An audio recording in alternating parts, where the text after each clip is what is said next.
May 1945, Northern Germany. Rainwater collected in shallow tire tracks between rows of military tents.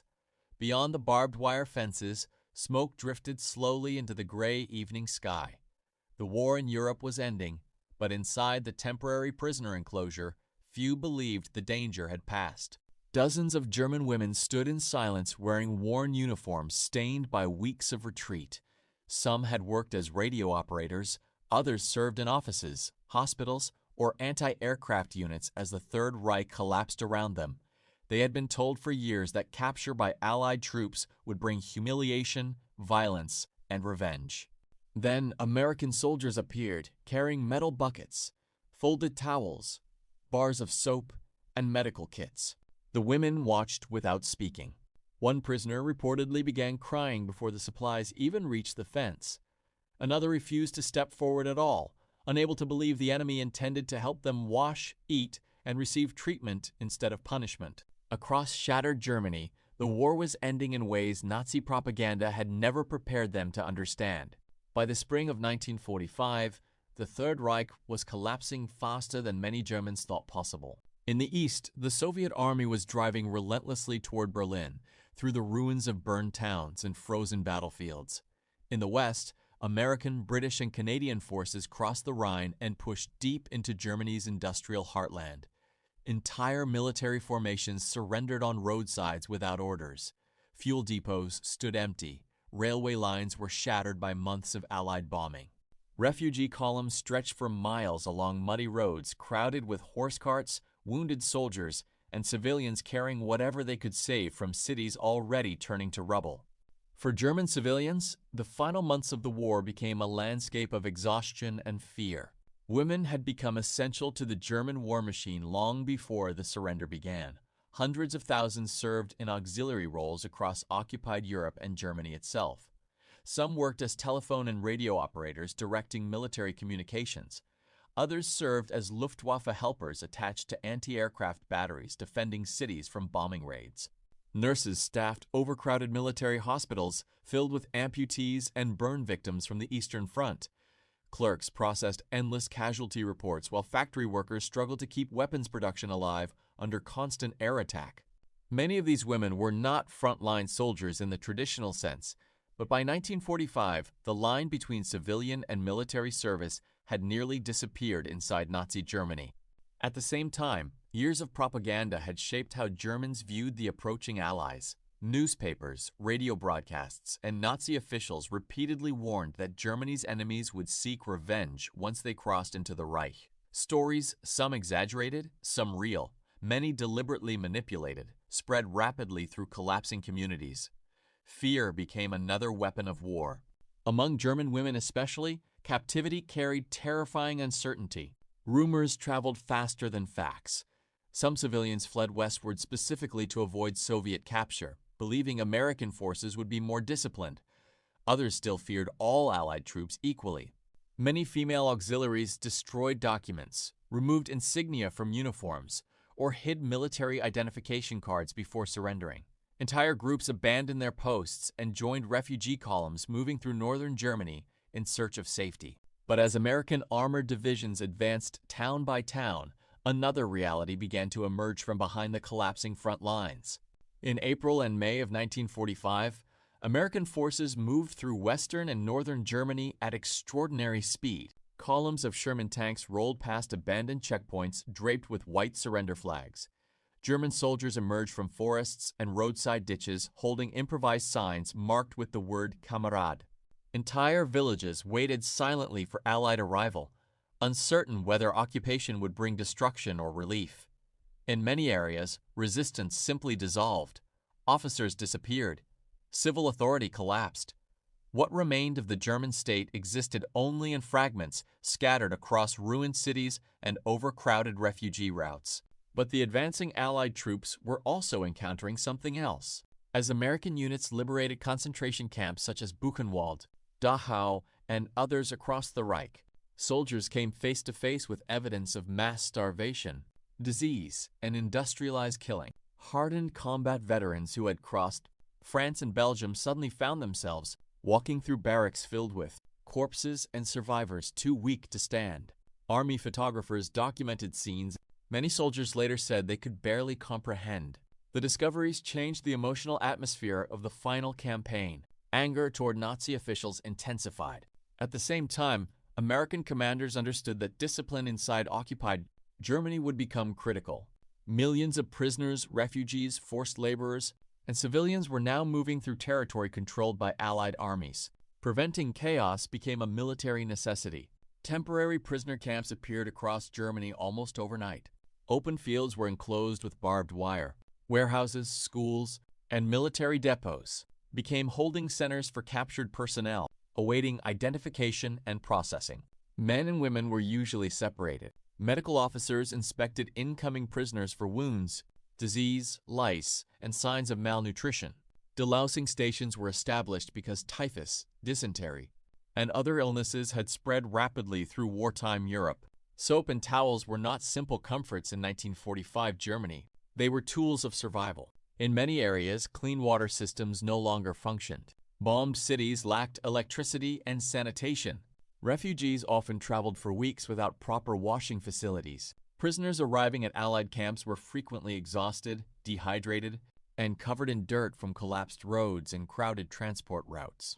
American military procedure emphasized hygiene, partly for humanitarian reasons, but also because disease could spread quickly through camps, holding thousands of people. Buckets of heated water, disinfectant powder, fresh bandages, soap, towels, and medical examinations became standard parts of prisoner intake operations. For many German women entering those camps, the experience created a moment of profound psychological confusion. The enemy they had feared for years was now handing them the basic necessities of dignity. And inside the wire fences of occupied Germany, that contradiction would leave lasting memories on both sides of the war. The first hours inside Allied custody were often the hardest. Many of the German women arrived expecting interrogation, public humiliation, or immediate punishment. Some had spent years hearing that surrender meant disgrace. Others carried personal fear from stories spreading across collapsing Germany during the final months of the war. Even after entering American-controlled camps, many prisoners remained tense and silent, watching guards carefully for signs of aggression. Instead, they encountered procedure. Names were recorded. Medical staff examined injuries. Women were directed toward washing stations, where steam rose from heated water barrels in the cold spring air. Towels were distributed beside bars of military soap wrapped in plain paper. Some prisoners reportedly stared at the items without moving, unsure whether accepting them carried hidden consequences. For women who had spent weeks retreating through bombed roads and refugee columns, the emotional impact could be overwhelming. Several post-war testimonies from German civilians and auxiliaries described moments of sudden emotional collapse during routine processing, not during interrogations, not during combat, but during ordinary acts of care: clean water, clean clothing, medical treatment, or a warm meal after days of uncertainty. Years of propaganda had prepared them for hatred. The absence of it created confusion almost as powerful as fear itself. Not every prisoner reacted with gratitude. Some remained deeply loyal to Nazi ideology even after surrender. Others distrusted American intentions completely. But inside many camps, small humanitarian gestures quietly began breaking apart the psychological world the Third Reich had built during 12 years of war and indoctrination. And the soldiers standing on the opposite side of the fence carried burdens of their own. By May 1945, most American troops entering Germany had lived through months or years of continuous combat. They had crossed beaches under artillery fire in Normandy, fought through frozen forests during the Battle of the Bulge, seen destroyed villages across France, Belgium, and Western Germany. Many units advancing into northern Germany were physically exhausted long before the war officially ended. Then came the concentration camps. The liberation of camps in the spring of 1945 deeply affected Allied soldiers. Letters, diaries, and military reports described scenes of starvation and death unlike anything many troops had witnessed before. Anger toward the Nazi regime intensified rapidly. In some areas, American commanders worried openly about maintaining discipline among soldiers shocked by what they had discovered. But occupation duty required control. Military police and camp personnel received strict instructions regarding prisoner treatment and processing procedures. the Geneva Convention still applied. Prisoners had to be registered, searched, separated, medically examined, and fed. Female prisoners required additional arrangements including separate quarters, sanitation areas, and medical supervision. For many American soldiers, the work felt emotionally complicated. Some guards viewed German auxiliaries simply as part of the enemy machine responsible for prolonging the war. Others saw frightened civilians trapped inside a collapsing dictatorship. The line between guilt and survival was not always clear in those final weeks. Yet discipline itself became part of victory. American officers understood that how the Allies behaved after conquest would shape occupied Germany and the post-war world that followed. Maintaining order, restraint, and lawful conduct carried strategic importance beyond the camps themselves. And sometimes, that larger political reality appeared in the smallest possible objects. In wartime Europe, disease could move faster than armies. Bombed water systems, overcrowded shelters, refugee migrations, and destroyed sanitation networks created ideal conditions for epidemics. Typhus outbreaks had already devastated parts of Eastern Europe during the war. Lice spread rapidly through military camps and displaced civilian populations. Dysentery, tuberculosis, and infections followed exhausted populations across the collapsing continent. By 1945, cleanliness was no longer associated with comfort. It was associated with survival. American military camps operated with strict sanitation procedures whenever possible. Incoming prisoners were often directed through delousing stations where clothing was disinfected and bodies washed before assignment to holding areas.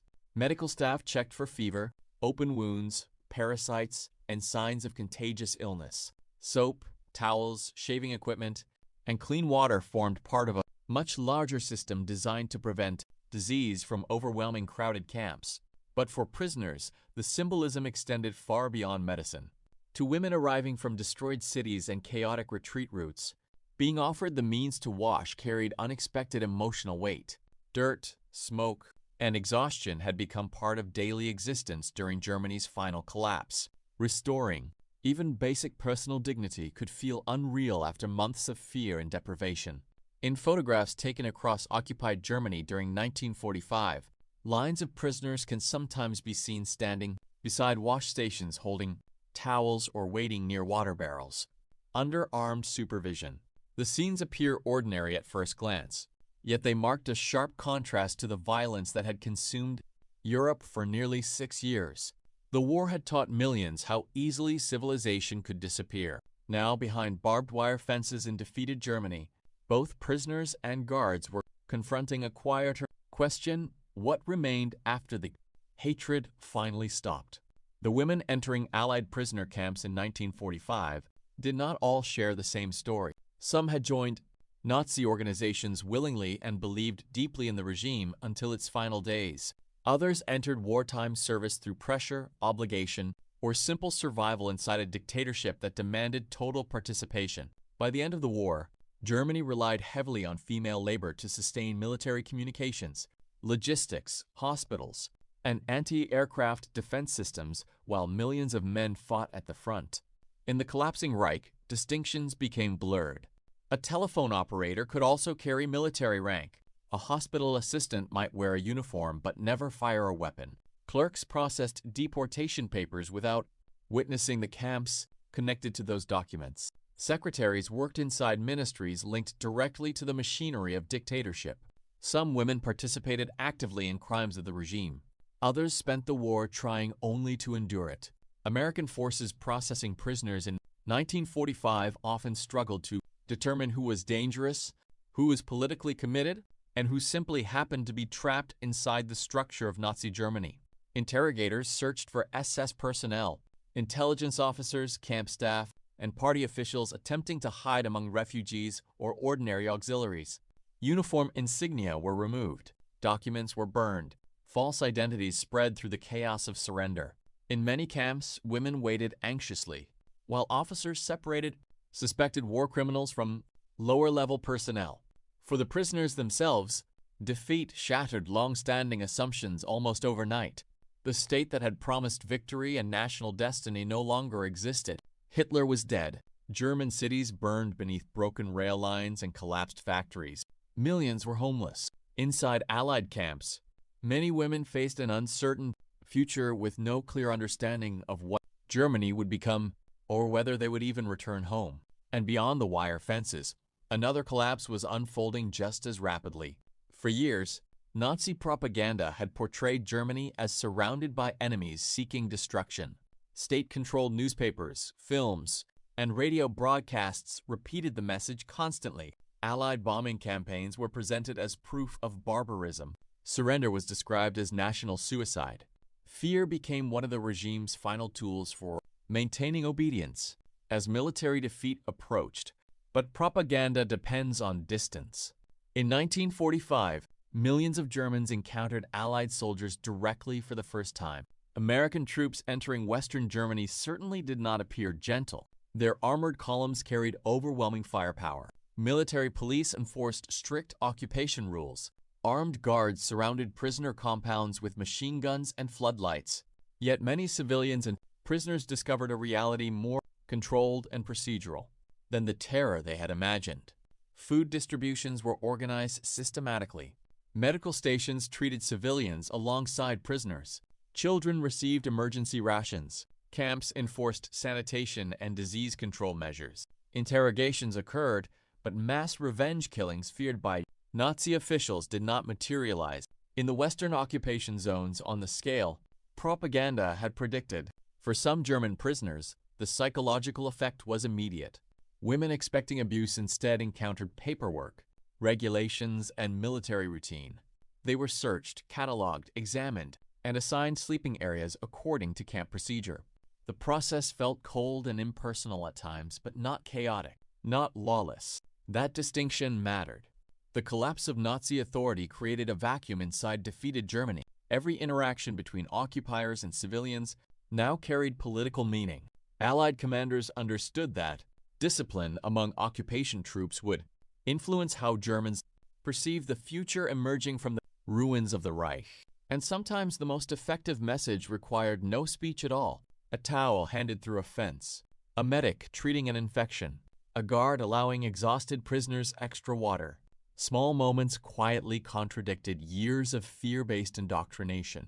But beneath those moments remained another reality neither side could fully escape. The fighting in Europe officially ended in May 1945, but another struggle had already begun. The Allies were not simply occupying Germany. They were attempting to reshape it. Military authorities understood that rebuilding Europe required more than defeating armies. Nazi ideology had penetrated schools, youth organizations, workplaces, newspapers, and ordinary daily life for more than a decade. Millions of Germans had grown up inside a political system built on obedience, racial propaganda, and militarized nationalism. Occupation policy therefore became psychological as well as military. American camps enforced strict rules, but they also demonstrated a different model of authority. Prisoners received rations according to regulation. Medical care followed standardized procedures. Abuse by guards was punishable under military law. These actions were not acts of simple kindness alone. They formed part of a broader effort to establish legitimacy and order in territories emerging from dictatorship and total war. For many prisoners, especially women isolated from reliable information during Germany's collapse, the contrast could feel disorienting. The enemy remained armed. The barbed wire remained in place. Searchlights still swept across camp fences at night. Yet within that environment existed moments of restraint and predictability that many had not expected to survive long enough to witness. Historians later noted how often small details appeared in post-war memories. Not speeches, not treaties, not military communiques. Soap, towels, clean water, bread, medical bandages. Objects associated with ordinary civilian life suddenly carried enormous emotional weight after years of destruction. In defeated Germany, these basic items became symbols of stability, returning to a continent that had nearly destroyed itself. And as surrender spread across the Reich in May 1945, those fragile moments of humanity unfolded beside one of the greatest military collapses in modern history. During the first week of May 1945, northern Germany descended into controlled chaos. Roads filled with retreating soldiers, abandoned military trucks, liberated prisoners, displaced civilians, and surrendering units moving in every direction at once.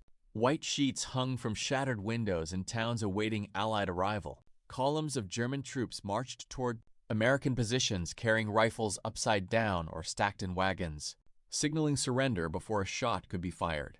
Inside temporary Allied processing camps, the number of prisoners rose by the hour. Military police struggled to register thousands of incoming captives fast enough to maintain order. Open fields became fenced compounds almost overnight. Women captured alongside communication units, hospital staffs, and auxiliary formations waited beside piles of confiscated equipment while interpreters shouted instructions over loudspeakers. Many had not eaten properly in days. Some arrived wearing uniforms, covered in mud from weeks of retreat through bombed roads and overcrowded refugee roads. Others carried only small bags containing family photographs, identity papers, or scraps of civilian clothing hidden beneath military coats. Several women reportedly removed insignia before entering the camps, fearing association with Nazi organizations could bring immediate punishment. Instead, the first stage was medical inspection. American medics moved through processing lines, checking for wounds, fever, infections, and signs of disease. Prisoners were directed toward sanitation stations where large containers of heated water stood beside folding tables stacked with towels and soap. Guards remained present with rifles slung over their shoulders, but the atmosphere was procedural rather than violent.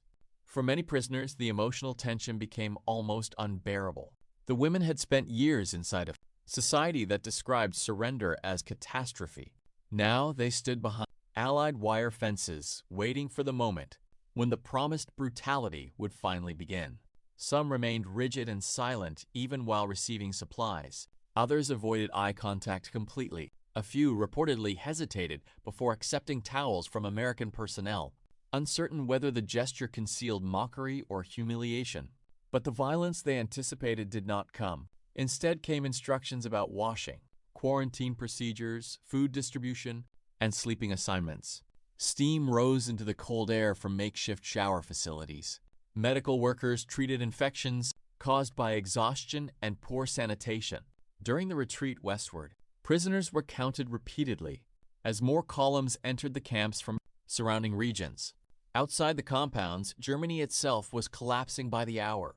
Berlin was already falling to Soviet forces. Adolf Hitler was dead inside the ruins of his bunker. Senior Nazi officials attempted desperate negotiations while remaining military commands fragmented across the Reich. Radio broadcasts carried confused announcements as surrender discussions accelerated between German representatives and Allied commanders. Inside the camps, however, most prisoners understood only one immediate reality. For the first time in years, they had survived long enough to stop running. On May 7, 1945, German representatives signed the surrender documents at Reims, France. The ceasefire would take effect the following day. Across occupied Germany, rumors spread faster than official announcements. Prisoners whispered through camp fences. Refugees gathered around radios powered by military generators. American soldiers passed fragments of information between checkpoints and transport convoys. Few people fully understood what peace would look like after 6 years of total war. But the machinery of the Third Reich was finally coming to an end. Then came the confirmation. In many Allied camps, loudspeakers announced that Germany had surrendered unconditionally. Some prisoners reacted with silence. Others lowered their heads and wept openly. A few still refused to believe the war was truly over. Years of propaganda and fear had conditioned many Germans to expect a final miracle, a secret weapon, or a sudden reversal, even as Allied armies occupied the country itself. But by May 1945, the illusion could no longer survive the reality surrounding them. The Reich had collapsed into ruins. Inside several processing camps, guards ordered prisoners to surrender remaining insignia, armbands, and military symbols linked to Nazi organizations. Uniform markings disappeared into collection piles beside captured equipment and discarded documents. In some locations, confiscated materials were burned in open pits while smoke drifted above the compounds into the damp spring sky. For many women watching those fires, the moment carried deep emotional weight. The uniforms represented more than military service. They represented years of identity, obedience, fear, patriotism, propaganda, and survival inside a state that no longer existed. Some prisoners stared silently at the flames. Others turned away. A few reportedly cried from exhaustion rather than ideology, their bodies finally giving way after months of retreat and uncertainty. Around them, ordinary camp routines continued. American personnel distributed bread, coffee, blankets, hygiene supplies, and medical treatment according to procedure. Water trucks rolled between compounds. Medics cleaned infected wounds caused by long marches and poor sanitation. Interpreters repeated instructions in German, while guards monitored the fences under floodlights each night. The contrast felt surreal even to some Allied soldiers. Only weeks earlier, many of these same troops had crossed battlefields littered with burned vehicles and civilian casualties. Some had liberated camps filled with starving prisoners. Others lost close friends during the final offensives into Germany. Yet now their responsibilities centered on maintaining order among defeated people who only recently served the regime they had fought across Europe to destroy. In that strange final chapter of the war, small gestures carried enormous meaning. A towel handed to an exhausted prisoner, soap placed beside a wash basin, a medic disinfecting wounds without asking political questions first. These moments did not erase the destruction of the war or the crimes committed under Nazi rule. Nothing could. But they marked the beginning of something different. The fighting had ended. Revenge alone would not rebuild Europe. And behind the barbed wire of occupied Germany, both victors and defeated prisoners were beginning to understand that the next battle would not be fought with artillery or tanks, but with the difficult task of returning civilization to a continent shattered by war. In the weeks following Germany's surrender, the prisoner camps across occupied territory began to change. The chaos of combat slowly gave way to administration. American authorities sorted prisoners through an enormous system of registration, interrogation, medical screening, and classification. Millions of German military personnel had surrendered by May 1945, overwhelming transport networks and temporary camps throughout Europe. Among them were thousands of women connected to wartime auxiliary services, communications units, hospitals, government offices, and military support organizations. Not all prisoners were treated the same. Investigators searched carefully for members of the SS, concentration camp personnel, intelligence operatives, and committed Nazi Party officials, attempting to disappear into the vast population of ordinary prisoners and refugees. Women suspected of involvement in war crimes faced separate questioning and possible detention. Others, particularly lower-level auxiliaries with no direct connection to atrocities, often remained in temporary custody only until identification procedures were completed. For many prisoners, uncertainty became the new reality. The war was over, but Germany itself barely functioned. Major cities lay in ruins beneath mountains of broken concrete and twisted steel. Rail systems remained shattered. Food shortages spread across occupation zones. Families had been separated by evacuations, bombing raids, military retreats, and advancing front lines. Countless prisoners did not know whether their homes still existed, or whether anyone they loved had survived the final months of the war. Inside the camps, daily routines settled into rigid patterns. Roll calls at dawn, food distribution lines, medical inspections, interrogations, cleaning duties. Prisoners washed clothing in metal tubs beside fenced compounds while Allied guards monitored the perimeter towers. Soap and towels, once symbols of disbelief during the first days of surrender, became ordinary necessities woven into camp life. Yet the psychological effects remained powerful. Many German women later recalled how deeply the experience of captivity challenged what they had been taught during the Nazi years. They expected humiliation from the enemy. Instead, most encountered systems focused primarily on order, sanitation, and control. The camps were restrictive and heavily guarded, but for many prisoners in the Western occupation zones, they were not the nightmare propaganda had promised. Beyond the fences, however, another struggle was already beginning. The attempt to rebuild a destroyed society from the ruins left behind by total war. By the summer of 1945, Europe had entered an uneasy silence. The gunfire had faded, but destruction remained everywhere. German cities stood blackened by bombing campaigns that had lasted for years. Bridges lay collapsed into rivers. Factories were silent. Millions of displaced civilians moved across the continent, searching for missing relatives, food, or transportation home. In some regions, people survived by trading personal belongings for bread or potatoes among the ruins. Former prisoners now faced a different kind of uncertainty. Many female auxiliaries and civilian detainees were eventually released after screening procedures determined they held no major political or criminal responsibility.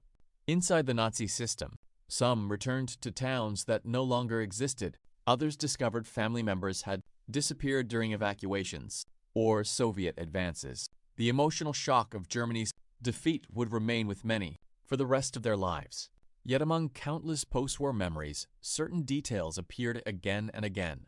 Not battles, not speeches, small moments. A medical orderly cleaning infected feet after weeks of marching. A towel placed into trembling hands beside a wash station.